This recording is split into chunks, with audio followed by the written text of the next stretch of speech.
What is up, the beautiful people of the world? My name is Shaurya. The show is Laukar Mumbai on 104.8 Ishq FM.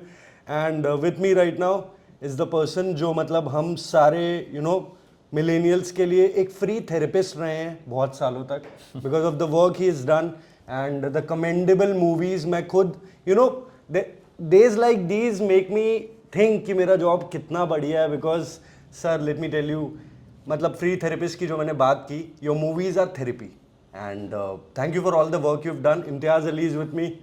एक बार तालियां बजा दो यार सब. Sir, how are you today? Thank you very much. Thank you very much. You made me feel very special. Yeah. And I'm feeling great to have you here and to talk to all of you. बिल्कुल. And I am sure अभी आप देख नहीं पा रहे हो, यही frame है, but sir your studio and everything is so aesthetic here. We love the vibe. It's like one of your movies only. वैसा ही थोड़ा वाइब आ रहा है. हाँ, हमारी एक मित्र हैं, उन्होंने ये वाला पूरा डिज़ाइन किया और उनको लगा कि अगर मैं बनाता तो शायद ऐसे ही बनाता. ये उसकी इंस्पिरेशन थी. टिनी जिसने ये सब डिज़ाइन किया है. मतलब डिज़ाइन किया पैसे ही बचा लिए उसने, तो पेंट वेंट भी पूरी तरह से नहीं किया जैसा कि आप देख सकते हैं. नहीं, बहुत बहुत अच्छा लग रहा है. वो तमाशा मूवी का वो जो फाइटिंग सीन है वैसा ही थोड़ा सा लग रहा है. तुम साथ हो. हाँ, सेम. तारा. एनीवे, चमकीला रिलीज होने वाली है सर. एंड मैं तो पहले से ही जानता था about this movie and it's based on a true story. जी सर, जो हमारे प्रोटैगनिस्ट हैं वो 27 के थे व्हेन दिस हैपेंड. तो ये क्या हुआ था, कैसे आपके पास ये मूवी आई? एंड सबसे पहला क्वेश्चन तो ये, why is not this movie a theatre release? Because we already before shooting only decided that it should go to Netflix, and Netflix was coming with a lot of love in their hearts. और प्यार से जो कोई आता है ना उसको refuse करना मतलब गलत और बुरा लगता है. बिल्कुल. बहुत ही प्यार से वो लोग आए और उनको ये फिल्म चाहिए थी. वो चाहते थे कि इसमें आए. हम लोग भी देखना चाहते थे कि डिजिटल वर्ल्ड में मूवी बनाने में कैसा एक्सपीरियंस होता है, किस तरह से लोग उसको देखते हैं, जुड़ते हैं. So we thought let's do this. और मैंने भी सोचा कि अगर ये सिनेमा थिएटर में नहीं है ना तो ये और भी सिनेमैटिक होनी चाहिए पिक्चर. तो उसको बनाते हुए भी मैंने ये ध्यान रखा कि और मगर ये बात भी है ना कि OTT में तो मतलब बहुत प्रोग्रेस कर चुका है OTT ना. मतलब बहुत सारे मुल्कों में जाता है. So we just wanted to just, अब मैंने 8 फिल्में बनाई हैं जो सारी थिएटर में रिलीज हुई हैं. मैंने सोचा कोई नहीं, एक डिजिटल में रिलीज करके भी देखते हैं. Definitely sir. Also every movie you make, उसके गाने मतलब बाय हार्ट याद रहते हैं. एक एक गाना याद रहता है सबको. And this time after 9 long years we are seeing the collaboration of you, Rahman sir and Irshad Kamil. Again 9 years. So वो आप लोग की जो तिगड़ी है सर, उनका क्या सीन रहता है आप लोग जब म्यूजिक बनाते हो? व्हाट्स द माहौल लाइक इन द रूम? क्योंकि this movie it's all about music because ये बहुत म्यूजिक हैवी फिल्म है. और इसमें चमकीले के जो गाने हैं वो ओरिजिनली पंजाबी में है, जैसा चमकीला ने गाया था, बजाया था, लिखा था, because he was also a singer song writer. और फिर उसके अलावा जो गाने हिंदी में हैं या हिंदी और पंजाबी मिक्स हैं वो रहमान सर ने कंपोज किए हैं, इरशाद ने लिखे हैं और हमने वैसे शूट किए हैं. वो बैकग्राउंड में चलेगा. तो यानी कि काफ़ी म्यूज़िक है. एक और चीज़ बड़ी यूनिक है यार, आपको पता नहीं कैसी लगे, होपफुली अच्छी लगेगी, कि कुछ गानों में ना म्यूजिकल, जो वेस्टर्न म्यूजिकल एक स्टाइल होता है ना जिसमें एक किरदार कैमरे को देख के गा रहा होता है, यानी कि ऑडियंस से बातें कर रहा है मगर गाने की शैली में. ये भी आप देखेंगे हमारे 2 गानों में ये भी होता है. तो काफ़ी म्यूज़िक है, अलग अलग तरह का म्यूज़िक है. पंजाब की दुनिया है बट वो पंजाब की म्यूज़िकल दुनिया काफ़ी वास्ट है, जिसमें भंगड़ा टप्पा से लेकर के मतलब सूफियाना ख्याल भी हैं, बहुत अच्छी बोलियाँ भी हैं. So all of this is there. Does that answer your question? Of course it does. Of course it does. Also, sir, एक club है, the 27 Club, which is very, I don't know, it's not a good number for the musicians because many musicians have died in that age. और चमकीला भी 27 के थे. जी. तो इसका कुछ सर है इस मूवी में रेफरेंस? यार नहीं, रेफरेंस मूवी में तो नहीं है बिकॉज ये ऐसी कोई बात नहीं थी कि मैं मूवी में कहना चाहता था. वो बेचारा चमकीला, मुझे तो पता है, उसको तो पता भी नहीं होगा कि 27 क्लब भी कुछ है.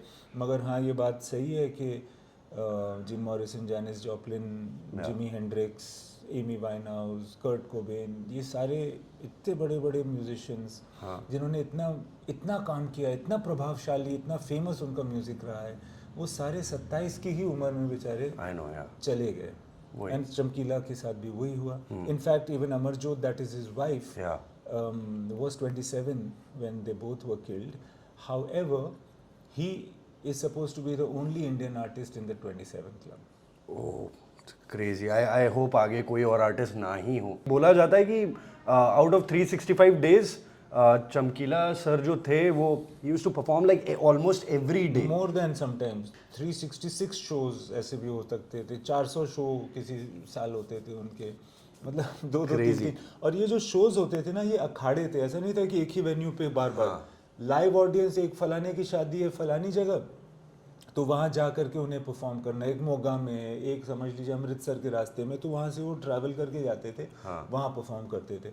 और उनके कैलेंडर के हिसाब से ना, कौन सा डेट खाली है उसके हिसाब से लोग शादियाँ करवाते थे. कि वो 27 तारीख अगले महीने की फ्री है, चलो उस दिन हम शादी करेंगे, लड़की ढूंढो. मतलब इतना भी होता था उसके साथ. बिल्कुल. आई थिंक पंजाब के एल्विस प्रेस्ली बोलते थे उनको, वो वाला सीन था. तो I think we must watch. Sir एक क्वेश्चन पूछना है आपसे. इंटरनेट लव्स यू, मतलब फुल ऑन पीपल. आपके कुछ मीम्स आते हैं कि विमेन रिटन बाय मेन, उसमें आपका नाम रहता है और तारा को दिखाया जाता है. और मेन रिटन बाय मेन में आपका नाम आता है. बहुत सारे आपके जो कैरेक्टर्स हैं. सर एक कैरेक्टर के बारे में जो मैं पर्सनली आपसे पूछना चाहता हूँ, मेरे दिल के बहुत करीब है, वो है Jordan sir. If you don't mind me asking. So sir वो तो मतलब लिटरली एक ऐसी मूवी बन गई है जो मतलब कहीं से भी कोई भी सीन पूछ लो हम बता सकते हैं, कहीं को भी आओ बेवजह चले.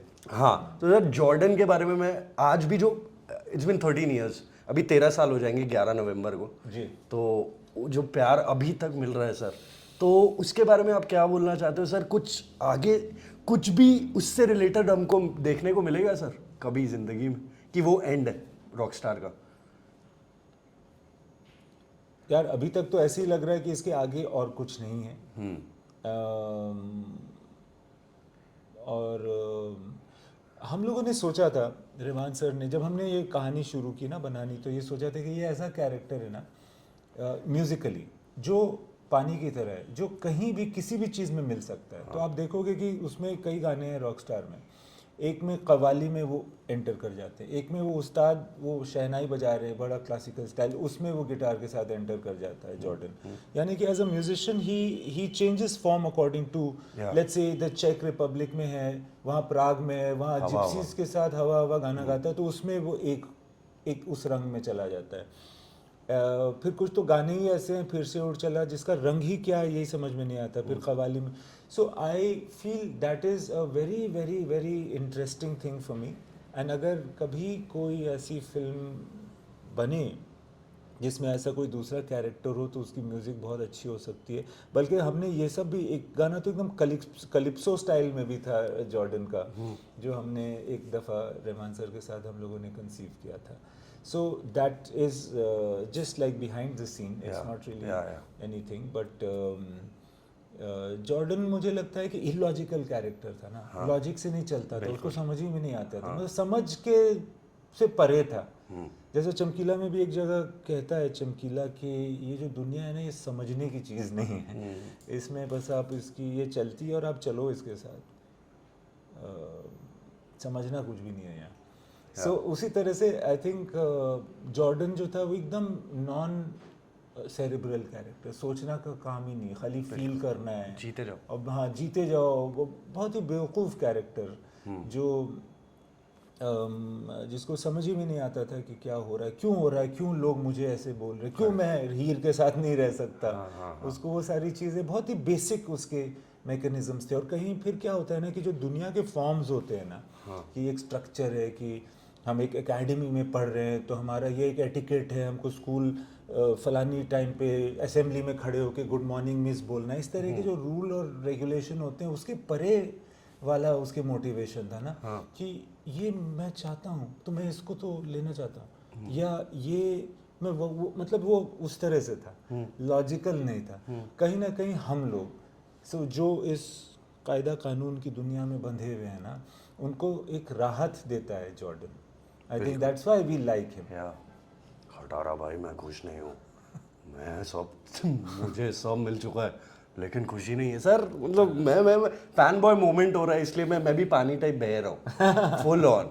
वो आप सर आप पर्सनली प्रैक्टिकल है जिंदगी में, क्योंकि जैसे देखा जाए तमाशा में भी यही दिखाया गया, वो वेद जो था फाइनली वो तारा ने उसको जो बोला कि निकल जा प्रैक्टिकल कॉर्पोरेट वर्ल्ड से, और वो भी खुल जाता है अपने बॉस को क्या क्या बोल देता है। तो आप sir as you know in real life are you very practical, और आप भी इनमें से कुछ एक कैरेक्टर हो? मैं ना हमेशा प्रैक्टिकल होने की कोशिश करता हूँ। हाँ जब भी मैं प्रैक्टिकल होने में सक्सेसफुल हो जाता हूँ ना, वही मेरा फेलियर होता है बस। ओके वो अपना एक सेफ्टी है कि ना अब चलो यार सेंसिबल काम करते हैं। बिल्कुल। बट जैसे कि वीरा इन हाईवे सेज ना दैट नहीं होना सेंसिबल। सेंसिबल जहाँ होता है ना इंसान, वहीं उसका मतलब फिर वो ऑर्डिनरी हो जाता है। मैं ये नहीं कह रहा कि बेवकूफ़ी करो, मतलब do, but I think you should everybody, and this is easy to say, difficult to follow, but should follow their hearts. बिल्कुल। एंड हाईवे को भी 10 साल हो गए सर। हाँ जी। अभी मतलब अभी हुए जी हाँ, 2014 का रिलीज 21 फेब या को जी। अभी हुआ मतलब। एंड सोचा ना था वो I think 19 years 19 years in the industry, and love आजकल 2009, तो काफ़ी टाइम इंडस्ट्री में सर आपने निकाल लिया, एंड एक कल्ट वाली फैन फॉलोइंग है आपकी। What is this one message you want to give to the people out there who love you and wait for you to you know create some magic? Turn in the direction of your love, it will save you. बहुत ही ऐसा beautiful, मतलब heavy philosophical तरीके से बोला sir. आपसे यही expected है सर। हम तो सुपर्ब वाले फैन हैं। I won't take much time because I know कुछ 500-600 इंटरव्यू हो गए आज मतलब तो, but I had a great time sir. What is this one message you want to give to the people out there about Chamkila release होने वाली है? Chamkila releasing on the 12th of April, one day before Baisakhi. Please enjoy. It's on Netflix. I hope you like it. We've made it with love. अब तुम्हारे हवाले वतन साथियों।